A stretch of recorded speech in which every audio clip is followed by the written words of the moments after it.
नमस्कार दोस्तों, स्वागत है आपका एक बार फिर से मेरे YouTube चैनल कण्व नगरी लाइव में। साथ ही साथ फेसबुक पर भी मेरा पेज है जनता की आवाज़ और पौड़ी गढ़वाल। तो दोस्तों, आज मैं सरस्वती बैंकेट हॉल में यहाँ पर पहुँचा हूँ और हल्दी हाथ की जो है रस्म यहाँ पर चल रही है। और आपकी जानकारी के लिए बता दूं कि कोटद्वार का एक बहुत बड़ा नाम है। अगर कैटर्स की बात करें तो खुकसाल कैटर्स जो है नाम है। और साथ ही साथ अपने पारंपरिक रीति रिवाजों से किस प्रकार से पूरे जो वैवाहिक समारोह को किया जाता है, इस पे वो बहुत बड़ा काम कर रहे हैं। और आज मैं यही दिखाऊंगा। हल्दी है और हल्दी में मामा का किस प्रकार से रोल रहता है, या मामा का पूरे हमारे जीवन में में किस प्रकार से रोल रहता है, उसी प्रकार से विवाह में किस प्रकार से रोल रहता है। तो ये पूरा कॉन्सेप्ट खुकसाल कैटर्स लेकर आए हैं, उनसे भी हम बात करेंगे।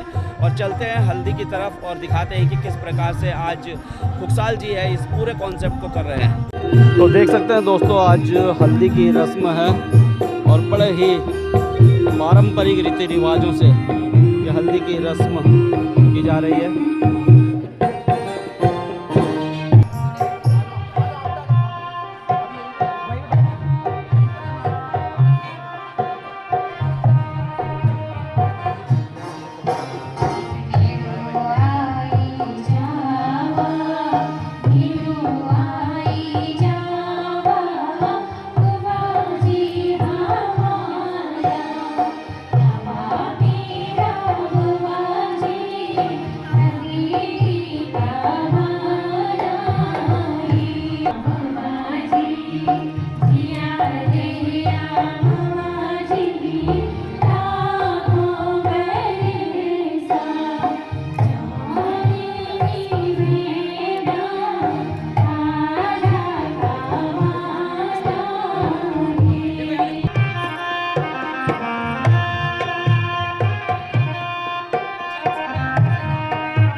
तो दोस्तों, आज कंचन का वैवाहिक समारोह है, हल्दी चल रही है।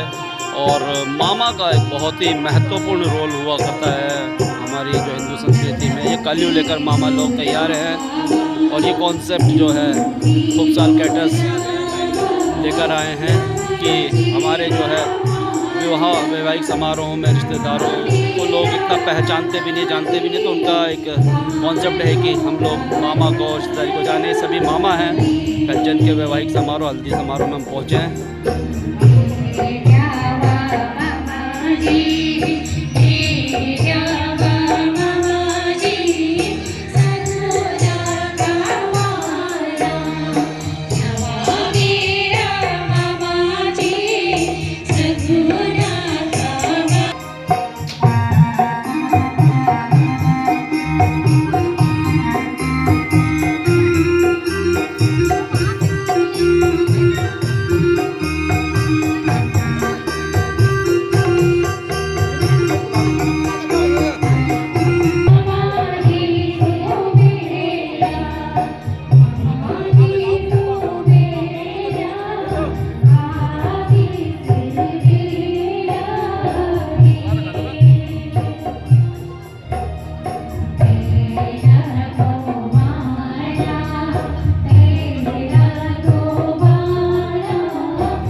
तो दोस्तों आज एक वैवाहिक समारोह में मैं यहाँ पहुँचा हूँ और कंचन का यहाँ पर विवाह है। और आप जानते हैं कि भारतीय संस्कृति में विवाह में कई पद्धतियाँ होती हैं, कई चीज़ें होती हैं। हल्दी चल रही है और हल्दी में मामा का बहुत महत्वपूर्ण रोल होता है। और जिस प्रकार से खुगसाल कैटर्स ने एक नया कॉन्सेप्ट लेकर आए हैं, तो बहुत सारे मामा लोग यहाँ पर आज पहुँचे थे और उनसे बात कर लेंगे। सर हमारे साथ हैं। सर क्या शुभ नाम हो आपका? मेरा नाम जगजीवन राम है। कैसे हैं सर? मैं बहुत अच्छा हूँ। जॉब वॉब कहाँ थी सर?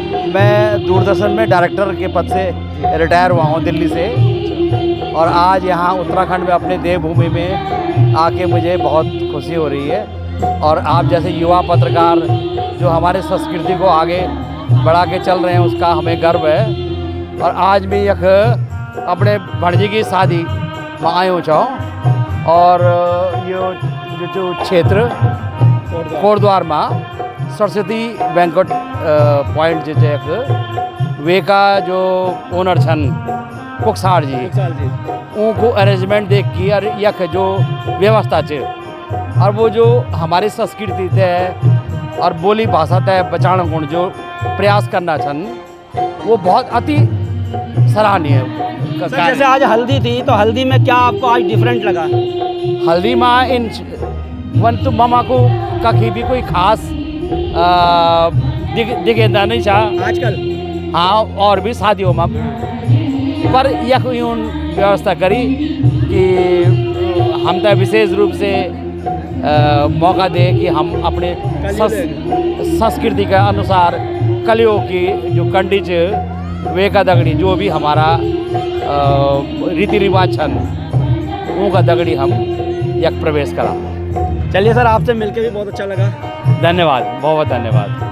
तो आज दोस्तों यहाँ पहुँचे थे और जिस प्रकार से खुगसाल कैटर्स काम कर रहे हैं अपनी उत्तराखंड की जो संस्कृति को बचाने के लिए, और बिल्कुल जो है अभी आपने देखा होगा कि यहाँ पर जो मिठाई जो बांटी गई, वो जो अरसे होते हैं हमारे पहाड़ी अरसे, वो यहाँ पर बांटी गई है। तो बड़ा डिफरेंट तरीके से पूरे ये वैवाहिक समारोह को करते हैं।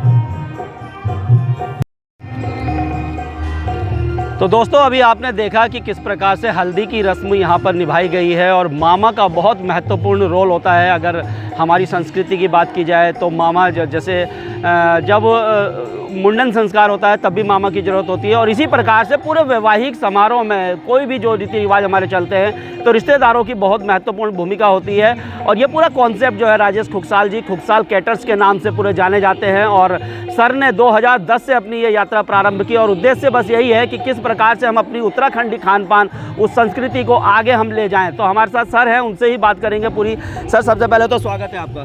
जी धन्यवाद हपा जी। कैसे हैं सर? बहुत सुंदर है। ये जो आपकी यात्रा है सर, इसके बारे में थोड़ा जानना चाहेंगे। मैं जब दिल्ली से जॉब छोड़ के आया था सन 94 में, तो फिर उसके बाद मैंने दुकान की, फिर उसके बाद पहाड़ी दालों का काम शुरू किया। और 2010 से मैं उत्तराखंडी जो हमारे भोज हैं, जो हमारे व्यंजन हैं, उनके ऊपर काम कर रहा हूँ। और अब तो मैं अपनी सारी जो हमारे हिंदुस्तान के जो भी जो व्यंजन हैं या विदेशी व्यंजन हैं, उनको लेके सब काम करता हूँ। लेकिन जो मेरी अपनी विशेषता है या जो मेरी स्पेशलिटी समझ लो, वो मेरी उत्तराखंडी फूड के ऊपर है। तो मैं 2010 से उत्तराखंडी व्यंजनों के ऊपर काम कर रहा हूँ और मैं इन व्यंजनों को लेकर देश के अलग अलग शहरों में, अलग अलग प्रदेशों में जाता हूँ और अपनी कैटरिंग के माध्यम से। और लोगों को बहुत अच्छा लगता है, अपने जो हमारे उत्तराखंड के लोग हैं। तो इसी भोज के साथ फिर मेरी अपनी एक जो सोच थी कि आजकल जो शादियाँ केवल फॉर्मेलिटी हो गई है, केवल लोग आते हैं, अपना लिफाफा दिया, खाना खाया तो ठीक है, नहीं तो चले जाते हैं। तो जैसे ये हल्दी है, तो हल्दी के बारे में एक मेरे दोस्त हैं प्रमोद रावत, तो हमारा छोटे भाई भी हैं, तो उनसे बैठकर ऐसी हमारी बात होती थी क्या, तो उन्होंने ही कहा कि ये हल्दी में अगर मामा को हाईलाइट किया जाए, क्योंकि मामा को हर कोई नहीं जानता, केवल क्लोज जो रिश्तेदार होंगे वही जानते हैं। तो फिर प्रमोद भाई जो हमारे हैं, उनके द्वारा ही ये जो आज आप हल्दी में देख रहे हैं, तो फिर उन्हीं के उनसे और मैं फिर उनसे जुड़ा। वो मेरे से आज भी मेरी, क्योंकि मैं अपनी लोक संस्कृति और लोक व्यंजनों के ऊपर काम करता हूँ, तो मुझसे बड़े अच्छे मिलते हैं, बात करते हैं, उन्हें अच्छा लगता है कि अरे भाई अपनी संस्कृति के लिए कुछ कर रहा है। तो फिर वो आइडिया भी देते रहते हैं मेरे को। तो उन्हीं आइडिया में से एक आइडिया ये भी है जो ये आपने हल्दी में देखा अभी। तो हमने कहा यार मामा जी को कैसे हाईलाइट किया जाए, तो हल्दी में फिर हमने ये आपने जो अभी देखा, तो हल्दी में हमने मामा जी को इस पहल से और इस रूप में फिर हमने। सर जैसे ये हल्दी है, अभी वैवाहिक समारोह में कई चीज़ें होती हैं, जैसे हल्दी के बाद रिसेप्शन है, फिर और चीज़ें होती हैं, तो उनको कैसे, उनको भी आप उत्तराखंडी संस्कृति में करते हैं? जी बिल्कुल, जैसे हम लोग जैसे क्या करते हैं कि जैसे बाने मतलब जैसे बाने होते हैं, सॉरी मांगल, जैसे मांगल होते हैं, तो हम लोग जहाँ से मांगलिक स्टार्ट होते हैं और लास्ट फेरों तक हम लोग पूरी मांगलिक कार्यक्रम के द्वारा भी विवाह जो अपनी उत्तराखंड की संस्कृति हमारी जो थी पुरानी, उसी के ऊपर हम लोग भी काम कर रहे हैं। और जो आपने देखा होगा, मैंने काफ़ी शादियों में, और आजकल मैं एक जयमाला भी कर रहा हूँ, तो जयमाला की जो थीम है हमारी, उस जयमाला की जो हमारी जो थीम है वो भी इसी प्रकार से है कि शिव जी और पार्वती जी को लेकर, शिव और पार्वती के ऊपर।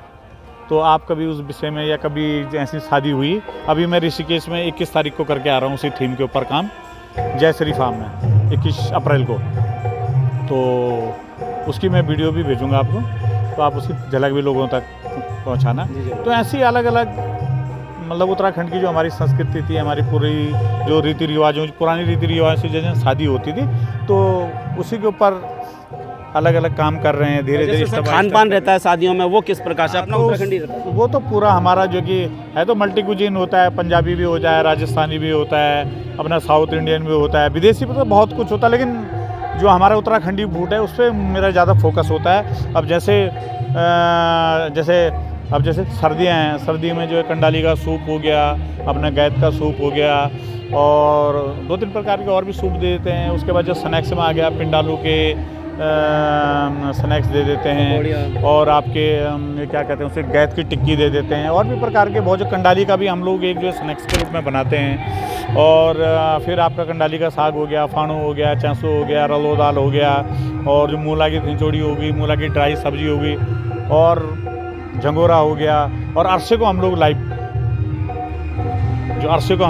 जो है हाँ करते हैं। और जो चटनी है सिलबट्टे की, उसको भी हम लोग लाइव देते हैं। और फिर उसमें झंगोरे की खीर होती है, लगड़ी होती है, और आपकी आजकल जैसे गर्मियों का टाइम है, आजकल तो तिमले की सब्ज़ी है, जैसे तिमले का फाणू, तिमले की सब्ज़ी, तो अलग अलग जो सीज़न के हिसाब से हम लोग अपने फूड चेंज करते रहते हैं।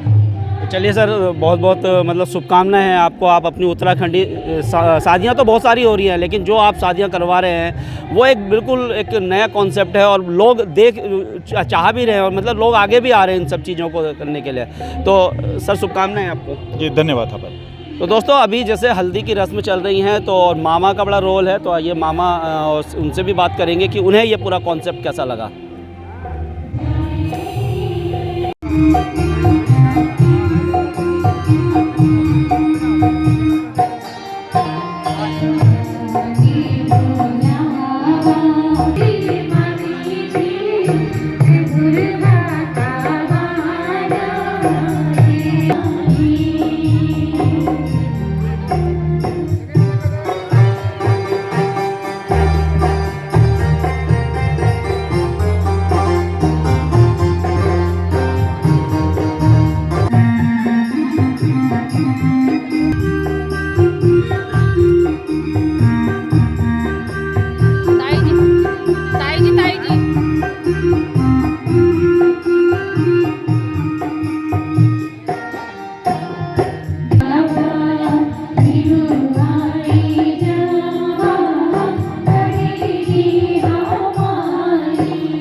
तो दोस्तों, आज हल्दी हाथ में दिखा रहा हूँ आपको, और कंचन की जो है मम्मी भी हमारे साथ हैं। नमस्कार मैम। नमस्ते। सबसे पहले तो शुभकामनाएं बिटिया के विवाह। धन्यवाद धन्यवाद। तो मैम जिस प्रकार से ये खुगसाल कैटर्स का पूरा कॉन्सेप्ट है, अभी हमने देखा हल्दी में देखा है, मामा लोगों की बड़ी महत्वपूर्ण भूमिका होती है जी। और उन्होंने जिस प्रकार से दिखाया, क्या कहेंगी मैम आप? मैं ये कहूँगी कि जो हमारा उत्तराखंड का जो कल्चर है ऐसी रहे, लोग भूलते जा रहे हैं इस बात को। मामा का कोई महत्व नहीं है, मामा आ रहे तो कोई मतलब आम ही बात है कि वजह से है, लेकिन मामा के साथ जो कलियो लेके आते हैं वो एक सगुन का जो है वो हमारे पूरे उत्तराखंड वासियों के लिए एक संदेश है कि हम अपने पहाड़ की जो कल्चर है और जो रीति रिवाज है उनको ना भूलें। बहुत बहुत शुभकामनाएं मैम एक बार जी, और। धन्यवाद। क्या कहेंगे सर आप, क्या शुभ नाम हुआ? मैं पहले तो आपको बहुत बहुत धन्यवाद देना चाहता हूँ कि जिस प्रकार से आप हमारे उत्तराखंड की जो संस्कृति है, जो लोग बाग भूल गए थे, मैं आपका बहुत बहुत धन्यवाद और आभार करता हूँ। जिस प्रकार से इस परंपरा को आप आगे, और जो जनरेशन उस चीज़ को भूलती जा रही है, आप उनको प्रेरणा देते हो कि भाई एक कल्चर हमारा ख़त्म ना हो। मैं बहुत बहुत आपको धन्यवाद देता हूँ। क्या कहेंगी मैम आप भी? मैं कहूँगी आप मैं मामी मामी हैं? हाँ मैं मामी हूँ। आज तो बड़ा आपको प्राउड फील होगा कि हाँ आप। बहुत ही बहुत अपनी हाँ, बच्ची का हाँ। बहुत मतलब सहयोग है मामा बस। मामी का। चलिए भाई साहब, क्या कहेंगे आप? मैं अब मेरे पास कोई वो नहीं है, शब्द नहीं है। मैं इतनी खुशी है मेरे को आज कि मेरी क्या से भांजी की शादी है ना, और मैं मेरा आशीर्वाद हमेशा उसके साथ है। और बहुत देखिए बिटिया के भाई भी हमारे साथ हैं। क्या नाम हुआ आपका? उदेश जोशी। मैं पहले थापा अंकल का बहुत बहुत धन्यवाद करना चाहूँगा, जिस हिसाब से ये हमारी संस्कृति को, बच्चों को, पीढ़ी को उत्तराखंड के प्रति मतलब जागरूक कराने के लिए आगे रहते हैं। चाहे इनकी पैदल यात्रा देख लो, उत्तराखंड की हर चीज़ में वो जिस तरह से अपना सहयोग दे रहे हैं निस्वार्थ भाव से। उनको ना ये रहता है कि हर चीज़ एक जो हमारे समाज में चलती है गिव एंड टेक से चलती है, कि हमें किसी ना किसी से एक चीज़ रहता है कि भैया लालच रहता है कि हमारा कोई होगा। निस्वार्थ भाव से वो लगे रहते हैं और उत्तराखंड को हम कैसे आगे बढ़ाएं, अपनी संस्कृति को हम कैसे आगे बढ़ाएं, हर चीज़ में वो अपना प्रयास करते रहते हैं। और खुद से मतलब वो हर चाहे वो समाज सेवा हो जाए, चाहे जैसे उन्होंने अभी निःशुल्क हॉस्पिटल के बाहर भोजन का एक शुरुआत करी है। हम चाहेंगे हमारे से जितना भी हो सके हम थापा अंकल का उसमें सहयोग करेंगे, वो करेंगे। चलिए आपके परिवार को एक बार पुनः शुभकामनाएं बहुत सारी। और दोस्तों इस वीडियो का उद्देश्य बस यही था कि हम अपनी संस्कृति को, अपने कल्चर को किस प्रकार से जीवित रख सकते हैं, और कोई भी आयोजन हो उसमें हम अपनी कल्चर को जीवित कैसे रख सकते हैं, ये उद्देश्य था। धन्यवाद। जय हिंद, जय भारत, जय उत्तराखंड।